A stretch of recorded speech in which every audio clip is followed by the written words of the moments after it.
Released in America on July 12, 2001 on Game Boy Advance and June 11, 2014 on the Wii U Virtual Console, Pac-Man Collection, as the name implies, is a compilation of Pac-Man games, 4 to be exact: Pac-Man, Pac-Mania, Pac-Attack, and PacMan Arrangement. That last one is especially notable as this game marks its first time it was released on consoles. But we'll get to that later. For now, let us begin to reminisce on Pac-Man Collection.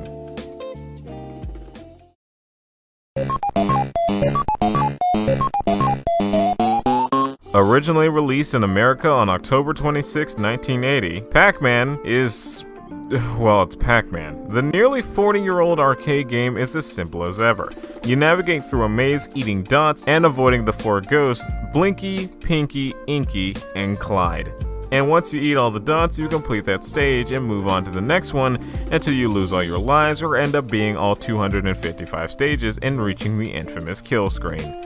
At 2 random points during your Munch Fest, some fruit will appear below the box in the middle of the maze. Its only function is giving you bonus points though. Another way of getting bonus points is eating the ghosts. Among the dots are power pellets. Eating these will turn all the ghosts blue and give you a temporary moment to eat all the ghosts and send them back to the box in the middle of the maze where they regenerate. Each stage gives you less and less time to eat the ghosts up until stage 19, where you flat out can't eat the ghosts anymore and can't get bonus points that way. Speaking of points, while you normally start off with 3 lives, you can gain an extra life by getting 10,000 points. Both of these values can be changed in the options, where you could start off with 1, 3, or 5 lives, or increase the required points of an extra life to 15,000 or 20,000. It's fun, it's addicting, it's stressful. It's the same classic Pac-Man that hasn't aged a day.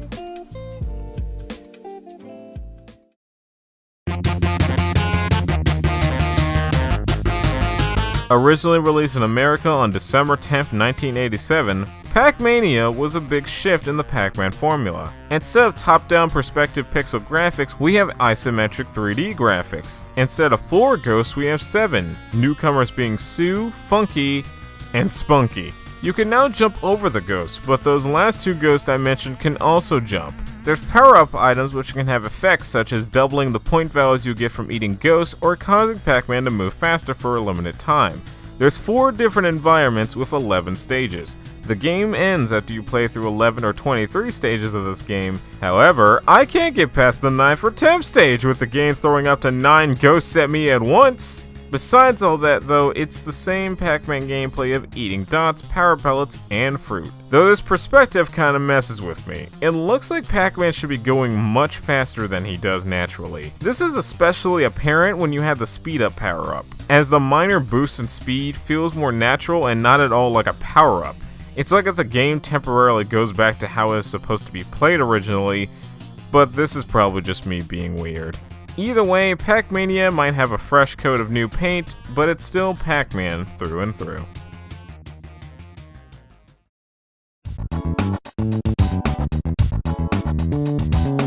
Originally released in America on June 15, 1993 for the Sega Genesis, Pac-Attack is a puzzle game. It's a Pac-Man skin version of Cosmo Gang the Puzzle, which is some random puzzle game from 1992. The object of the game is to drop some blocks with some ghosts attached to them, don't let the blocks reach the top of the screen, and let Pac-Man eat the ghosts to make the blocks into lines and clear them from the board. When Pac-Man eats a ghost, this meter on the left goes up.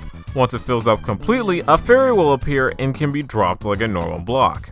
Once the fairy comes in contact with the blocks, it will stop, wave its wand, and every ghost below will disappear. Once the fairy disappears, you're given a score bonus and the game continues as normal. It's a pretty odd concept, but it's still very enjoyable, and in hindsight, it's probably the only way a puzzle game with Pac-Man would work. Much like a lot of puzzle games, there's a puzzle mode, where you must get rid of all the ghosts on the board with a limited number of Pac-Mans for each stage. There's 100 stages in all, leading to a lot of brain-teasing, puzzle-solving goodness. It's a nice bit of diversity on this compilation, and is a pretty unique concept for a puzzle game. But now, it is time for the main attraction.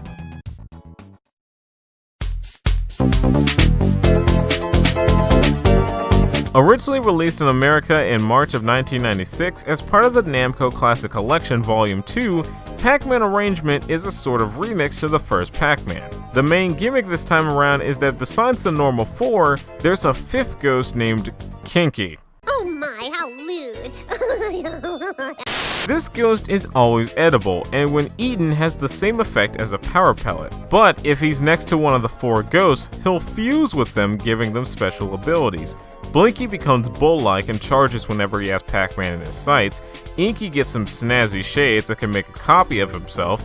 Pinky becomes rabbit-like and hops to random spots in the maze. And Clyde becomes fat, barfing out more dots for you to eat. That's gross. But never fear, the ghosts aren't the only ones with more firepower. You have an assortment of power-ups, like pills that increase your speed, have you gain a duplicate that mirrors your actions, and pulling all the ghosts into a brown pot in the center box for a couple seconds. You also can get a magic wand that changes all the ghosts into edible presents. It lasts about 10 seconds, and when you eat the present ghosts, they will stay stunned until the wand runs out or until you eat all the ghosts. There's even new gameplay elements like dash panels that can temporarily stun the ghost if you dash through them, or jump panels that bounce you over to another jump panel that's the same color as what you touched. The ghosts can also use the jump panels, but they take a longer time to land than Pac-Man. There's 22 stages this time around, and with the slightly faster and more fluid gameplay, the nice visual update and decent soundtrack, PacMan Arrangement is a smooth trek through 5 worlds that ends spectacularly. After beating all 22 stages, all the Kinkies as well as the 4 main ghosts get into a giant ghost robot. And this is your boss fight. Yes, a boss fight in a classic Pac-Man game. The first phase of this fight has you eating dots in a battle arena. As you're doing that, Kinkies that are masquerading as one of the 4 ghosts will appear on the field. You must eat enough dots to make power pellets appear. Eating the power pellets will destroy the Kinkies. After cycling through all 4 ghosts and destroying all the Kinkies, the second phase starts. The ghost robot is now roaming around the field, and the new dots that appear are now being shot at the robot. Shooting enough dots will cause a ghost to go blue and do damage to the robot. After all ghosts go blue, the robot begins to go haywire, making things more difficult.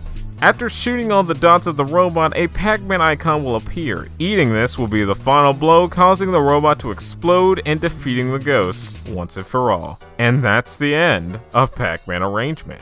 I absolutely love this game. This is honestly my favorite incarnation of Pac-Man. For the reasons I pointed out earlier, as well as that amazing boss fight, Pac-Man Arrangement is a game that doesn't overstay its welcome, nor is it incredibly difficult. It's just a very lively experience wrapped up in this bundle of amusement. If you want a Pac-Man game that isn't shooting neon and techno music directly into your soul, then you should try Pac-Man Collection. It's got a lot of variety, it's a nice trip down memory lane, and it has what is in my opinion the best incarnation of classic Pac-Man. With all that said, that is all I have to say about Pac-Man Collection. Let me know about your experience with Pac-Man, but only if you want to. Guys, be safe out there, and thank you so much for watching.